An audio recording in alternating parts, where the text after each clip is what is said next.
एक बार एक बहुत विद्वान व्यक्ति थे और उन्हें अपनी विद्वता पर बहुत ज़्यादा घमंड था कि मेरे जैसा विद्वान तो कोई हो ही नहीं सकता है। और वो अपने विद्वता को लेकर सभी के सामने अपनी बातों को रखने से पहले सोचते थे कि ये मेरे लायक है या नहीं, मुझसे बात करने के लायक है या नहीं, क्या मेरे बराबर क्या है या नहीं। इन सभी बातों को लेकर वह अपने विद्वता में हमेशा आगे रहते थे कि मुझसे कोई भी होगा वो कम ही होगा, छोटा ही होगा। एक बार उस विद्वान व्यक्ति को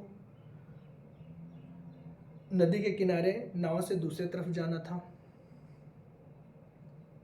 वह नाविक को बुलाया, बोला, अरे तुम तो बहुत छोटे प्राणी हो, मुझे क्या उस नाव से उस तरफ, नदी के उस तरफ ले चलोगे? बोला, क्यों नहीं श्रीमान, जरूर ले चलूँगा, मेरा तो काम ही यही है, मैं इधर से आपको उस तरफ ले जाऊँगा। बोला, ऐसे तो मैं छोटे लोगों से बात नहीं करता, लेकिन चलो तुम हमें उस तरफ पहुँचा दो। नाविक बोला, चलिए ठीक है श्रीमान, चलिए, कितना किराया लोगे? तो किराया मैं 200 लूँगा। और व्यक्ति बोला कि इतना ज़्यादा, कुछ कम कर लो। तो चलिए श्रीमान, 150 रुपये से कम नहीं होगा। अरे चलो ठीक है, ले चलो। नाव में बैठ गए और नदी में नाव लेकर नाविक चल दिया। जैसे ही बीच नदी में पहुंचे तो जो विद्वान व्यक्ति था वह नाविक वाले से पूछता है, क्या केवट तुम्हें कुछ आता वाता है या नहीं? बोला, क्या महाशय, बोला जाए। तो तुम्हें वेद का ज्ञान है? बोला, वेद तो मुझे नहीं पता। उपनिषद जानते हो? उपनिषद क्या, ये भी मैं नहीं जानता। कभी कहीं कोई शास्त्रार्थ किए हो? शास्त्रों के बारे में जानते हो? नहीं, ये सब तो मुझे कुछ भी नहीं पता। तो क्या कोई विषय पढ़े हो, योग्यता कुछ है? बोला, नहीं श्रीमान। तुम तो मूर्ख के मूर्ख ही रह गए, अनपढ़ गवार, तुम्हें कुछ भी नहीं आती? तो बोला, कुछ नहीं आता मुझे, मैं तो सिर्फ यही जानता हूँ कि नाव कैसे चलाना है और इस पार से उस पार कैसे जाना है। उसने बताया, क्या विज्ञान पढ़ा तुमने? बोला, विज्ञान भी तो नहीं पढ़ा। इंग्लिश आती है? बोला, इंग्लिश भी नहीं आती है। तो हिंदी आती है? हिंदी भी नहीं आती है। अब जो विद्वान जन थे बहुत गुस्से हो गए, बोले कि तुम्हें तो कुछ भी नहीं आती है, तुम्हारा तो जीवन बेकार है, तुमने तो कुछ किया ही नहीं जीवन में, कुछ अध्ययन किया ही नहीं, तुम्हें कुछ आता ही नहीं है, तुम्हारे जीवन का तो कोई मतलब ही नहीं है, कोई मोल ही नहीं है, तुम तो पूरे मूर्ख हो, तुम्हारे जीवन का कोई आगे फ्यूचर ही नहीं दिख रहा है।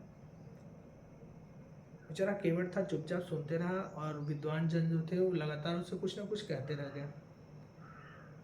इसके बाद केवट बोला, महाराज, लग रहा है कि तूफान जोरों से आ रही है। और पूरे नदी में तूफान से पूरा नाव हिल डुल डगमग करना शुरू कर दिया और इस डगमग करते करते पूरा जोर से तूफान आ गया। उसके बाद केवट बोला, लगता है कि तूफान बहुत तेजी से आ रही है, तो महाराज क्या आपको तैरना आता है? बोला, नहीं, मुझे तो तैरना नहीं आता है। बोला, तो अभी तो नाव पलटने वाली है, आपकी सारी योग्यता यहीं की यहीं धरी रह जाएगी। जब तैरना ही नहीं आता है तो सारी योग्यता किस बात की? अब नाव पलटेगी क्योंकि बहुत ज़्यादा तेज़ तूफान आ रहा है, जब तैरना नहीं आता है तो कैसे बच पाएंगे आप? अब तो बेचारा विद्वान बहुत डर गया, डगमगा गया। बोला, अब मेरा क्या होगा? बोला, मुझे तो तैरना आता है, मैं तैर के निकल जाऊंगा। बोला, भैया मुझे बचा लो, कुछ तो दया करो, मुझे तो तैरना नहीं आता। केवट को दया आ गई, वो नाव के पलटने से पहले ही उस विद्वान जन को पकड़ा और लेकर के तैरते हुए किनारे पे पहुंच गया